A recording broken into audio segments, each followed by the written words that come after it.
yesterday, this gentleman online, I don't remember his name, said, I used AI to extend the frame on Raiders of the Lost Ark. So now it goes all the way up and all the way down so it can fill your phone screen. And I was looking at this and being like, you know who's bad at framing shots? Steven Spielberg. That guy needs some help.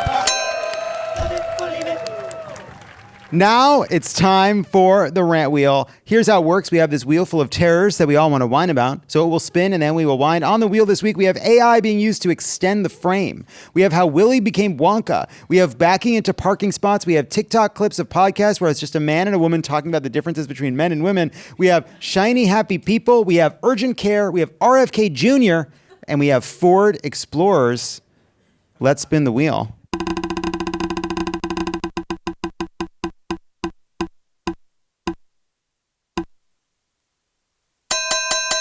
It has landed on Ford Explorers. That's me. All right.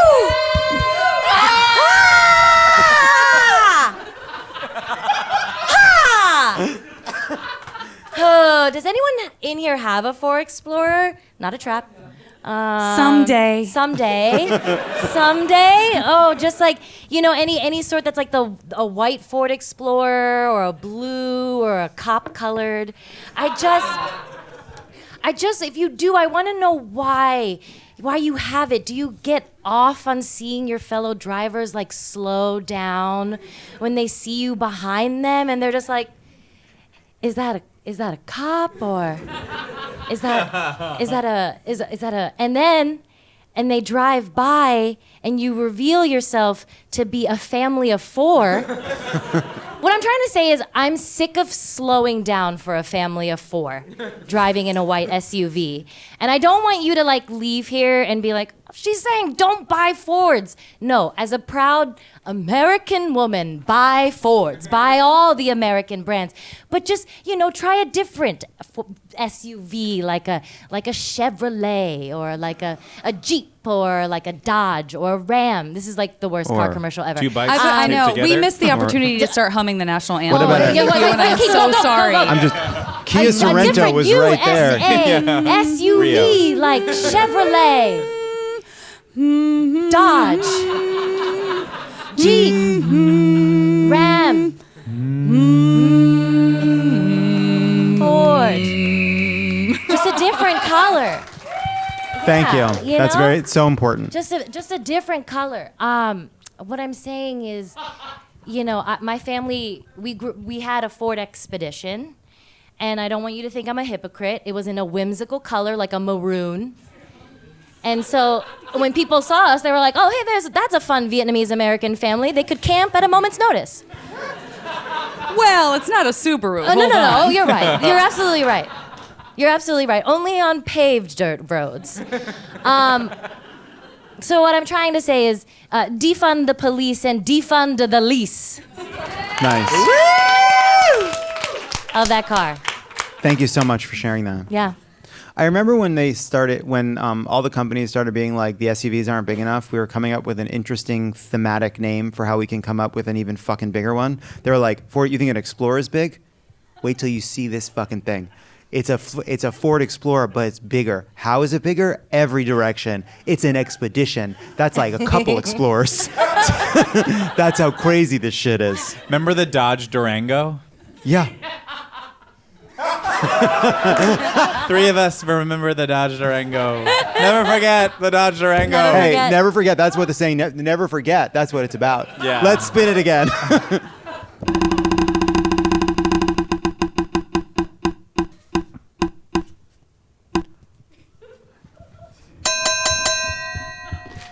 Oh. It has landed on RFK Jr. RFK Jr., obviously, he stinks. But there is a story in the New York Post that is one of the most amazing things ever to appear. Not since 2013 AV Club has there been an article that I've enjoyed. Hey. That's yelling about the restaurants. Here's what this is about.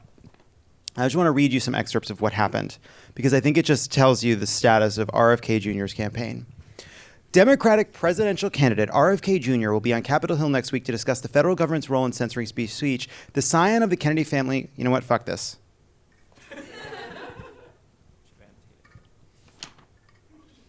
This is the wrong article.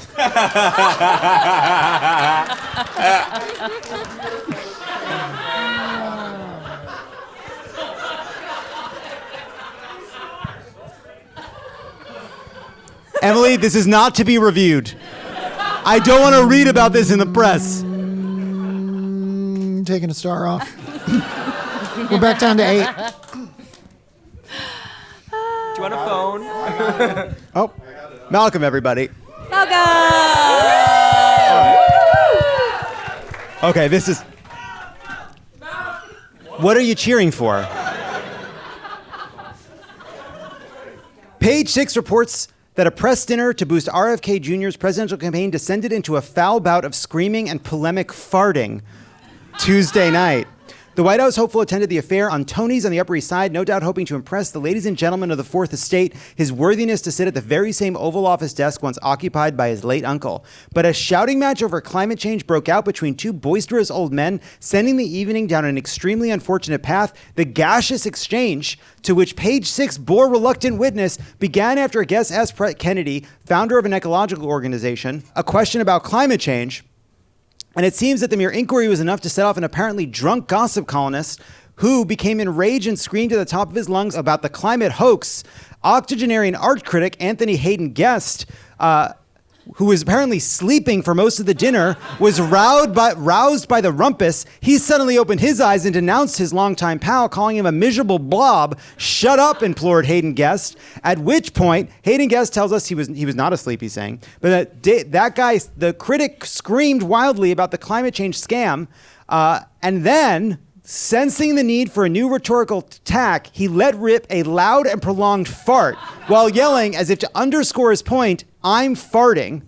The room, which included a handful of journalists, as well as Kennedy's campaign manager, former Representative Dennis Kucinich, was stunned, seemingly unsure about whether the man farting was farting at his opponent personally or the very notion of global warming. Regrettably, we may assure readers that there was no room for doubt that the climate changed in the immediate environs of the dinner table. The candidate maintained a steady composure in the face of the crisis. This is, to me, where this becomes one of the greatest moments in presidential campaign history. Former Page 6 reporter Flo Anthony attempted to change the subject, telling Kennedy how much she admired his father, the tragic Attorney General Robert F. Kennedy. Whenever I fart, that's climate change. You know, if you had seen the series finale of 1600 Penn, all of that happened in that episode, and that's why I loved it so much. A man is having a screaming and farting contest. Do you know how awkward things have to be?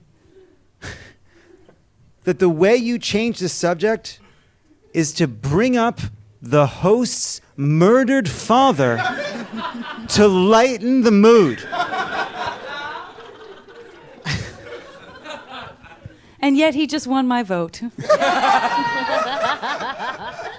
That's a party. I will say Kennedy mostly stayed out of the confrontation, which makes sense because at this point, Kennedy should know when to keep their head down.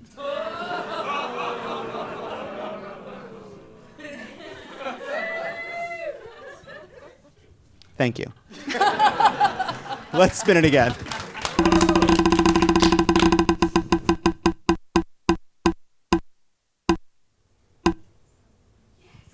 Okay. Oh! Wow, shiny, happy people. Janet, take it away. I know you think this is about that documentary, but it's really the REM song. Cannot stand it, no. So everyone here, we were talking about this backstage, and I realized that after I watched this documentary about the Duggar family, the 19 and counting family, I was so incensed that I wiped my own memory of it. So I was sitting back there going like, I'm so angry. Who were they? I know I didn't believe in what they believed in. What happened now? Obviously, it was a Christian fundamentalist who turned out to be a pedophile. What else is new? But there was something special about this one. But there wasn't really. It's the same as always. And then we were talking about just quiverful, that phrase. Quiverful. Quiverful. which That's- is yeah. Wait, can you define that again? It's when you just try to procreate, right? Procreate as much as Yeah. possible to fill your arrows. Or often adopt Yeah. a lot of children as well. Oh, Yeah. okay. Yeah. To fill your yeah. arrows to spread the word of God. Yeah. Yeah. Yeah. The thing that scared me about that was, do you remember the blanket training? Oh, the blanket training. Blanket training. They put the toy. If Yeah. you're a toddler, in the midst of all of the other corporal punishment that's happening, you lay out a blanket, and it's discussed very calmly on the show, the old TLC show, because you're learning.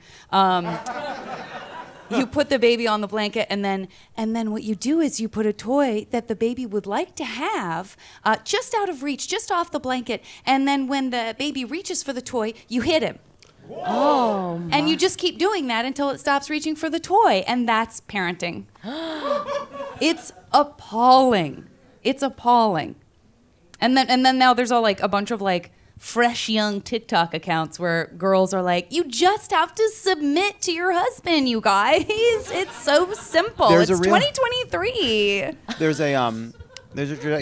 is like a Christian fundamentalist TikTok trajectory, which is like basically like they start making videos about like it's like guys that make videos about like this is why, this is what God said, this is how Jesus loves you, then this is why women should listen, and then it's like, yeah, I'm on Grindr, but like that's because I'm fucked up because of the devil. Yeah. Oh, way to own it. Way to own it. Oh, and also, if you're homeschooled within this community, you don't have books. You have, I think they're called wisdom booklets or like wisdom pamphlets, and they're just based on the Sermon on the Mount. But that's the entirety of your education is supposedly wrapped up in the Sermon on the Mount. It's horrifying. And the last episode is like, these people are about to take over the country. Fortunately, a lot of ex-evangelicals are on TikTok, and you're like, thank you, I'm glad of that. That's going to save us. Yeah, we're great. We're fine. It's good. So watch it. Know what's happening in the world, I guess. Make babies, but good ones, Yeah. for our side of the war. Right. Yeah. That feels important. There's like they really are like raising an army. Yeah. Like literally raising what they consider to be a quiverful army. Yeah. Oh no, let's spin it again. Let's all live here together forever. We're never leaving this theater together.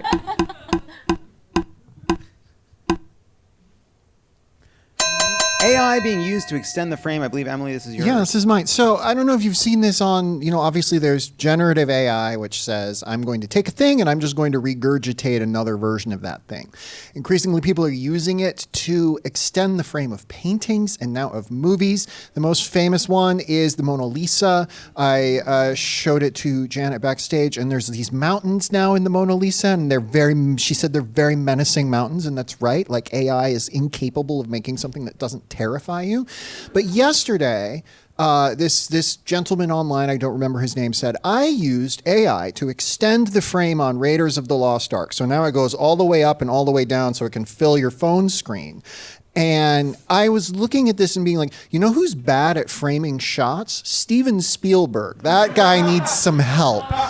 There's this quality to all of these things that is like, well, this thing that is already great, what if we just gave you more of it? What if this thing that existed and that you already knew was good and that an artist gave his intention to, whether it's a fantastic adventure movie or like the most famous painting of all time, what if we just gave you more of it? And that's like the problem with our society. That's the problem like the WGA and SAG are striking about. I'm a proud WGA member and I am on strike. But it's the problem with everything, that the idea that you should just want more of what you already have, that you should not want a new idea, that you should not want a new thing, that you should not want to think differently about how you could construct the world. All we want is the Mona Lisa with some like weird, creepy mountains off to the side, and we should be happy with that. And anyway, this is terrible. It's bad. Nobody should ever do it again. I don't need to see Raiders of the Lost Ark to fill my phone screen. It's perfectly fine as is. If he was that great of a director, he would have foreseen the need to have a vertical phone screen. Yeah, actually, does anybody here know Steve? Can we call him up and just be like, if he can put it to fit on my Apple Watch? That would be great.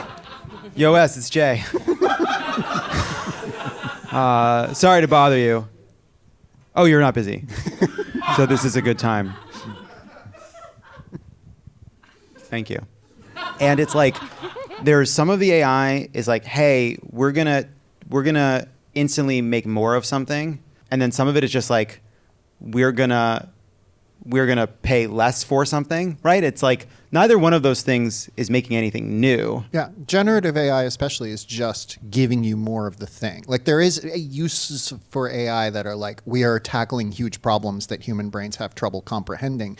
And then there's like, I can fart out a recipe that sounds like it might work, but it's actually got like 500 pounds of tapioca in it.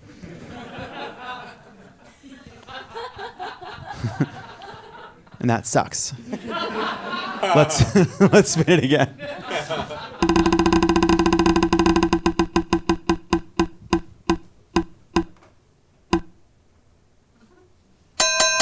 Backing into parking spots. I believe, Jared, this is yours.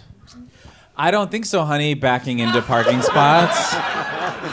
Don't say that here. How fucking dare you? How dare you? This is a different show-ending bit. I didn't even realize this is ending the show. Okay. Okay. You're not saving any time. You're not. You're actually taking more time. And it's like dangerous. You're like inconveniencing everyone in the parking lot because it takes you forever to do it. If anything goes, if you're backing out of a parking spot and you overshoot or something, you're just gonna get more parking lot. Like you're not gonna hit anything. But if you make any miscalculation while backing into a parking spot, you are hitting someone's car. You're making everyone watch you do this dance that saves no time. It's like mildly impressive, kind of, but who cares? It is so fucking annoying. If anyone here, I genuinely want to hear like what these people have to say, what their big reason for like doing this huge dance that puts. If I have to watch one more person do it as I sit, and it's usually a Ford Explorer, and we should explore that. Yeah. We should explore that. Yeah, it is. It's a type of person. It is a type of person who needs that attention, and you know what? I pray for them. Who wants to be looked at? Yes. And here's the thing: what they really, I think we should all stand up right now and cheer at Dynasty Typewriter because that is what they need. That's what they're asking for. So everybody, get up and cheer. Okay? You did it. You backed up into a parking spot, babe. And Dynasty Typewriter is on their feet, maybe. And we're giving you a big round of applause. Oh my God, they're throwing roses at us. Thank you, Jared. Counterpoint. Here's why I back into parking space. Let me tell you. I'll tell you why. Absolutely I'll tell you checks why. I will tell you why. First of all, rule number one, and I hope you respect this. Okay. I don't do it if there's people behind me. If there's people in the lot, I simply don't do it. I just pull right in straight away. But here's why I back into a parking lot often. Here's why. Because it's a little treat at the end of the day. Because if I know that, like, I don't back in if it's 9:57 and I'm supposed to meet somebody at the office at 10, I'd pull right in that spot. But if it's 9:52, and I know what am I gonna do with these 6 minutes? I'm gonna fucking do nothing with them. I'm gonna blow them on chit chat. So what do? I back in because then at the end of the day, I walk to my car. Look at that thing. It's like we're going to the moon. It's like we're ready to fucking launch. It's like all systems are go. T-minus 10 seconds. I don't gotta look behind me. I don't have to worry about anything. The future is forward. We don't face backwards when we go into the future. We face fucking forward. And then I get in my car and I sit there and I just move. And life continues. And that's how my day ends. That's why people back into parking spaces. And I drive a Volvo now.